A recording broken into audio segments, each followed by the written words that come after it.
Question de transhumance. Question de transhumance, une émission d'échange entre agriculteurs, éleveurs, communautés et autorités pour le dialogue et la paix. C'est une coproduction des radios de la région des Plateaux avec l'appui du gouvernement togolais et l'Organisation internationale des migrations OIM.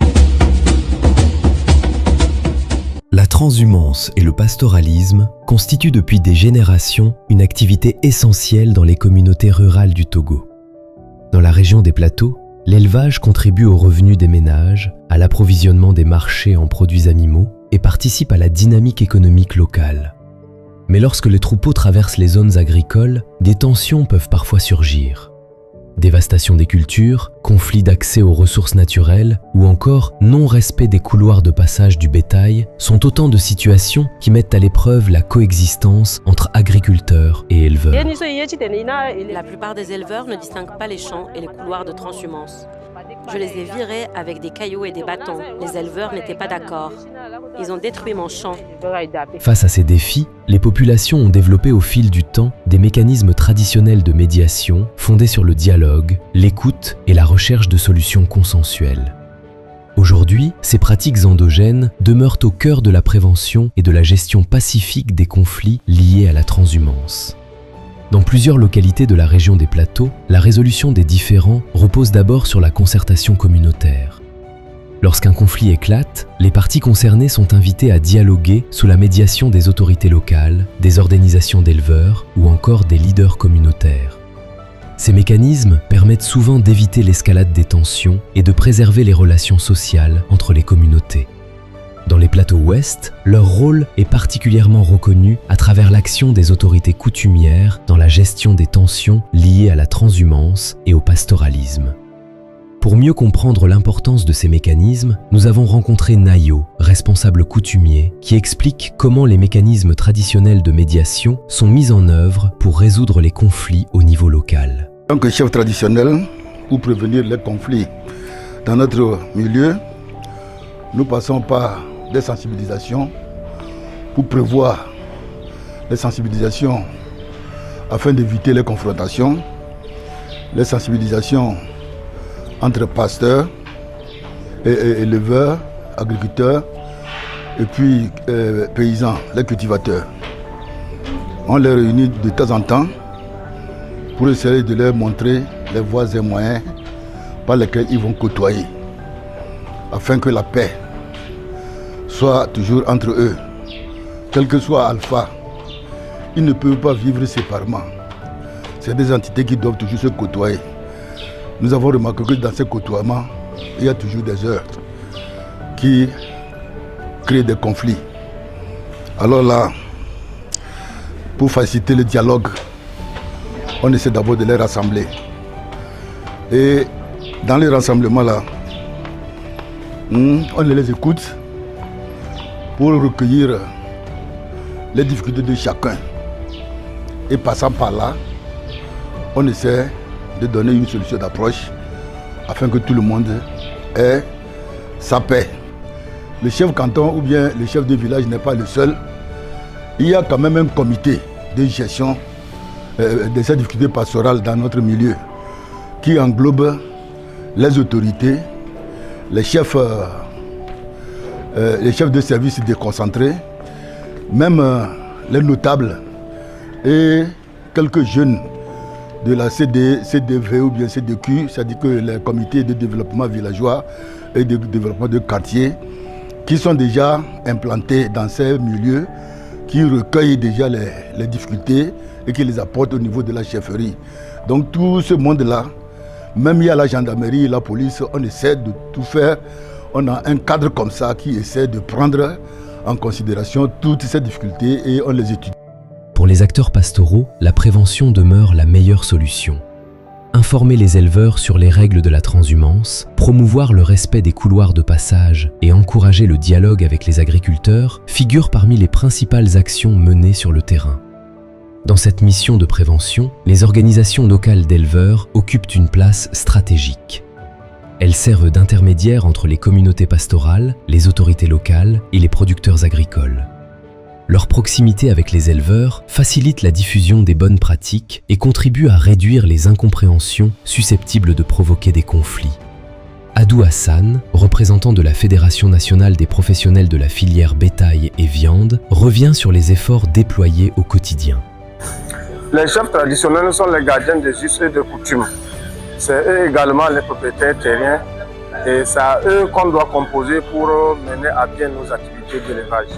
Vous voyez ainsi par exemple un éleveur qui a son troupeau de bœufs qui arrive dans le milieu. Lorsqu'il arrive dans le milieu, il est essentiel et primordial pour lui d'abord de faire connaissance aux différents chefs traditionnels qui sont dans la localité où il veut s'installer. Et partant de là, il remplit des formalités. Et les chefs traditionnels vont juger par rapport au troupeau qu'il a, au nombre de troupeaux, de têtes de bœufs qu'il a amené, par rapport à l'espace disponible dans sa localité, afin de pouvoir lui donner une autorisation ou non de rester dans sa localité.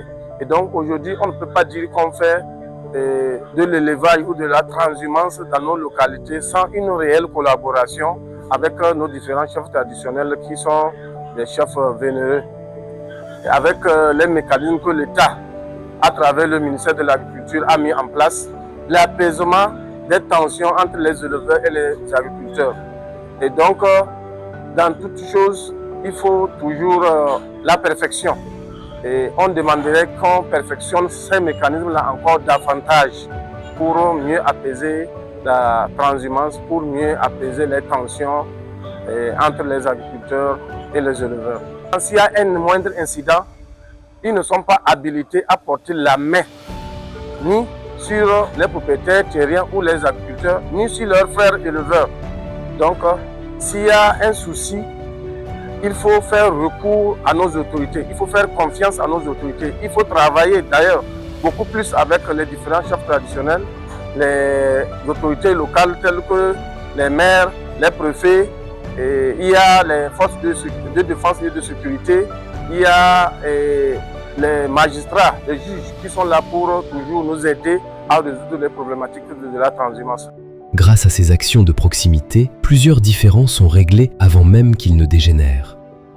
Dans le Grand Cloto, leur contribution est largement reconnue par les communautés. Pour mieux comprendre cette réalité, nous avons recueilli les explications des services en charge de l'agriculture, de l'élevage et du développement rural. Les acteurs qui interviennent dans la gestion des conflits de la base au sommet, nous pouvons dire qu'il y a les CVD, les chefs du village, les chefs cantons, les maires, les préfets, la gendarmerie, la police et la direction préfectorale de l'agriculture, et maintenant il y a également la justice. Pour résoudre les conflits liés aux dévastations, il y a deux types de constats. Il y a d'abord des constats à l'amiable. Ces constats à l'amiable entre agriculteurs et éleveurs, le chef du village peut jouer la médiation entre ces deux parties. Le chef canton peut jouer la médiation entre ces deux parties. Ça, c'est au niveau cantonal. Au niveau communal, les chefs du village, les maires peuvent également jouer la médiation entre les agriculteurs et les éleveurs. Maintenant, au niveau préfecture, la préfecture joue la médiation entre l'agriculteur et l'éleveur.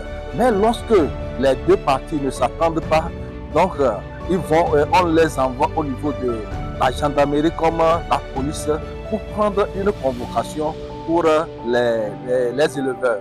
Mais à ce moment, la direction préfectorale qui est la direction qui est cooptée pour ces dévastations, nous invitons les deux parties, c'est-à-dire l'agriculteur comme éleveur, et nous tous nous allons au niveau du champ. Maintenant, on fait le constat, et lorsque le constat est fait, nous déposons nos PV au niveau de la gendarmerie comme commissariat pour départager les deux parties. Dans un contexte où la mobilité du bétail et la préservation des activités agricoles doivent coexister harmonieusement, la valorisation des savoir-faire communautaires apparaît comme une voie durable pour le vivre ensemble. Promouvoir le dialogue, renforcer les capacités des acteurs locaux et soutenir le rôle des autorités traditionnelles constituent autant de leviers pour garantir une coexistence pacifique dans les zones rurales du Togo. Vous venez de suivre Question de transhumance, une émission d'échange entre agriculteurs, éleveurs, communautés et autorités pour le dialogue et la paix. Une coproduction des radios de la région des Plateaux, réalisée avec l'appui du gouvernement togolais et l'Organisation internationale des migrations OIM.